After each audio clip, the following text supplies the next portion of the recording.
La Chine tente de contourner le plan de Trump et d'entrer dans le programme nucléaire saoudien par la porte de derrière. Ce mouvement déclenche une forte alerte ce jeudi 30 avril 2026 parce que Pékin apparaît justement au moment où l'Arabie saoudite est sous pression à cause de la guerre avec l'Iran, de la peur dans le Golfe et du besoin urgent d'énergie et de sécurité. Ce qui semblait n'être qu'une négociation technique sur les réacteurs est devenu une lutte directe pour le pouvoir. D'un côté, Trump essaie de garder Riyad sous la protection américaine, de l'autre, la Chine tente de profiter d'une région fatiguée, nerveuse et vulnérable. L'Arabie saoudite veut faire avancer son programme nucléaire civil. La justification officielle est simple, produire de l'énergie, économiser du pétrole, alimenter de nouveaux projets industriels et soutenir la transformation économique du royaume. Mais ce programme n'est pas un projet ordinaire. L'énergie nucléaire au Moyen-Orient n'est jamais perçue comme une simple question d'énergie. Elle touche à la sécurité, à la rivalité avec l'Iran, à l'équilibre régional et à l'influence des grandes puissances. C'est dans cette brèche que la Chine a vu une opportunité. Je vais tout expliquer, mais pour l'instant, tu vas vouloir t'abonner à la chaîne pour rester bien informé. Des infos en temps réel, avec une qualité journalistique inégalée selon les standards de crédibilité Milson Alves. Pékin sait que les Saoudiens veulent de la rapidité, sait que Riyad veut des garanties contre l'Iran, sait que la guerre a affaibli le gouvernement et sait que tout retard des États-Unis peut être utilisé comme une arme politique.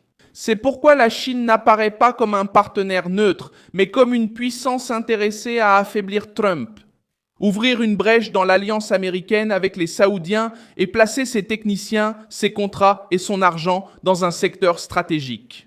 Le 18 novembre 2025, Trump a reçu Mohammed Ben Salman à Washington et a annoncé une nouvelle phase du partenariat entre les États-Unis et l'Arabie saoudite. La Maison-Blanche a vu la rencontre comme une étape clé. Un accord a été conclu dans les domaines de la défense, de l'énergie nucléaire civile, de l'intelligence artificielle, des investissements et de la vente d'armes avancées. Reuters a rapporté que les engagements saoudiens envers les États-Unis s'élevaient à environ 1000 milliards de dollars. Le message de Trump était clair, il devait rester au centre de la stratégie américaine au Moyen-Orient. Mais la Chine a vu le point faible de cette négociation. Pour avancer avec la technologie nucléaire américaine, l'Arabie saoudite doit faire face à des règles, des inspections, des limites et à la pression du Congrès des États-Unis. Washington veut empêcher que le programme saoudien ouvre la voie à un enrichissement d'uranium incontrôlé et veut aussi éviter qu'une course au nucléaire ne se propage dans la région.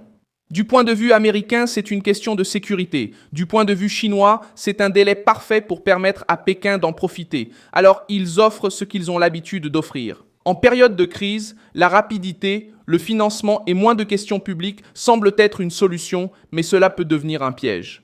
La Chine ne veut pas seulement vendre des réacteurs, elle veut créer une dépendance. Un programme nucléaire exige la construction, la maintenance, le combustible, les pièces, la formation et le suivi pendant des décennies. Celui qui entre dans ce secteur n'y entre pas pour peu de temps, il y reste. C'est pour cela que la manœuvre chinoise est dangereuse. Pour Donald Trump, si Pékin parvient à conclure un accord nucléaire avec l'Arabie saoudite, la perte américaine ne sera pas seulement commerciale, ce sera une défaite géopolitique.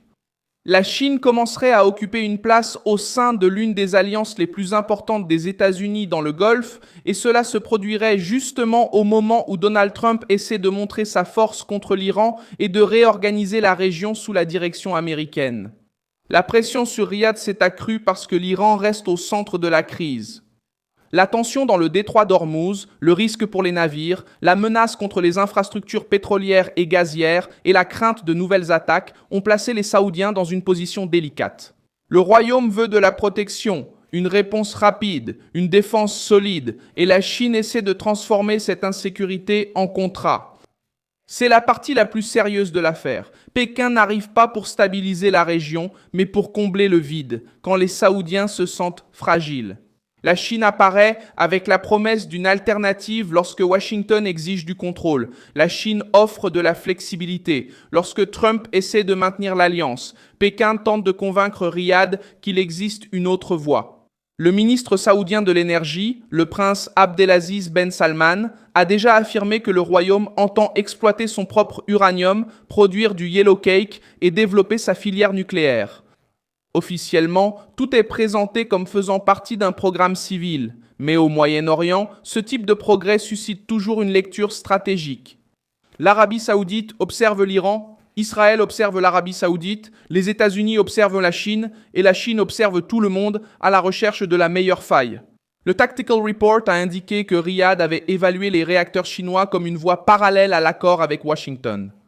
Cette information est importante car elle montre que la Chine ne reste pas passive et constitue déjà une alternative si les Américains deviennent trop stricts. Pour Ben Salman, évoquer la Chine renforce son pouvoir de négociation. Pour Pékin, chaque conversation est déjà une victoire, car cela met la pression sur Trump et montre que l'influence américaine dans le Golfe peut être contestée. La Chine sait jouer à ce jeu, elle arrive avec un discours technique, parle de coopération, d'énergie propre, de développement et de financement. Mais derrière cela, il y a une stratégie d'expansion. D'abord vient le contrat, ensuite viennent les techniciens, puis les fournisseurs et enfin la dépendance. Et quand une nation dépend d'une autre pour exploiter une technologie nucléaire, la relation cesse d'être uniquement économique. Trump essaie justement d'éviter ce scénario. Il veut garder les Saoudiens proches des États-Unis, loin de l'influence chinoise et dans une structure contrôlée. Le problème, c'est que Riyad veut plus que la technologie, il veut une garantie de défense, il veut un engagement. Bien sûr, si l'Iran recommence à menacer le Golfe, Riyad veut savoir si Washington sera aux côtés du royaume lorsque la crise passera de la théorie à la réalité, touchant les ports, les oléoducs et les bases militaires. C'est ce dilemme que la Chine exploite. Si Trump se montre trop ferme, Pékin se présente comme une alternative. Si Trump cède trop, il fait face à de la résistance aux États-Unis. S'il promet une défense élargie, le poids américain dans le Golfe augmente. Sinon, Ben Salman a de quoi se tourner vers la Chine. C'est précisément sur cette pression que Pékin mise. La guerre avec l'Iran a laissé la région dans un état de nervosité. Le Golfe a vu que la sécurité n'est pas garantie uniquement par des discours. Il a vu que les routes commerciales peuvent être menacées, que les infrastructures énergétiques peuvent devenir des cibles, que le prix d'une crise régionale est immédiat. Et, dans cet environnement, la Chine essaie de vendre la rapidité, comme si la rapidité était synonyme de sécurité. Mais la rapidité n'est pas la sécurité. Un accord nucléaire conclu sous pression peut créer un problème encore plus grand à l'avenir. Si Riyad confie une partie de son programme nucléaire à Pékin, cela peut réduire la pression américaine à court terme, mais ouvrir une dépendance à long terme avec une puissance qui utilise l'infrastructure comme outil politique. La Chine ne s'engage pas dans des projets stratégiques simplement pour aider, elle le fait pour gagner du pouvoir. L'Arabie saoudite a de vraies raisons de se tourner vers l'énergie nucléaire. Le royaume a besoin d'électricité pour l'industrie, l'exploitation minière, les nouvelles villes, la technologie et le dessalement, et il veut aussi préserver davantage de pétrole pour l'exportation. À ce stade, l'intérêt de l'Arabie saoudite est compréhensible, mais la question est de savoir qui contrôlera cette nouvelle étape. Avec les États-Unis, il y a des exigences, des inspections et un débat public. Avec la Chine, il y a moins de bruit, mais aussi moins de transparence. Le risque pour Donald Trump est de permettre à Pékin de transformer l'urgence saoudienne en victoire. Chine. La Chine lutte déjà pour l'influence dans le commerce, les ports, l'énergie, les minéraux et la technologie. Si elle s'engage aussi fortement dans le programme nucléaire saoudien, elle obtiendra une place privilégiée dans l'avenir énergétique du Golfe. Ce serait un coup direct contre la présence américaine dans la région. Bin Salman utilise cette rivalité comme un instrument de pression. Il sait que Washington ne veut pas perdre de terrain. Il sait que Trump veut présenter l'Arabie saoudite comme un allié fort. Il sait que l'industrie américaine veut des contrats de plusieurs milliards. Et il sait que la Chine est prête à se présenter comme une alternative si la négociation s'enlise. Le prince saoudien joue dur, mais Pékin joue d'une manière encore plus froide. La Chine essaie de se présenter comme une solution pour un royaume sous pression, mais en réalité, elle cherche à transformer la fragilité saoudienne en influence chinoise. La région est en quête désespérée de stabilité et Pékin essaie de vendre sa présence stratégique comme s'il s'agissait d'une aide et l'Arabie saoudite se retrouvera entre deux puissances. En essayant d'en tirer des avantages, mais en prenant le risque de confier une zone trop sensible à ceux qui n'ont pas d'engagement réel envers la sécurité du Golfe. Si les Saoudiens acceptent une solution trop facile, le Golfe pourrait découvrir trop tard que le raccourci chinois a un prix élevé. Laisse un like sur cette vidéo, abonne-toi à la chaîne et, à la fin, jette un œil aux commentaires pour être encore plus impliqué dans la communauté. Milson Alves News.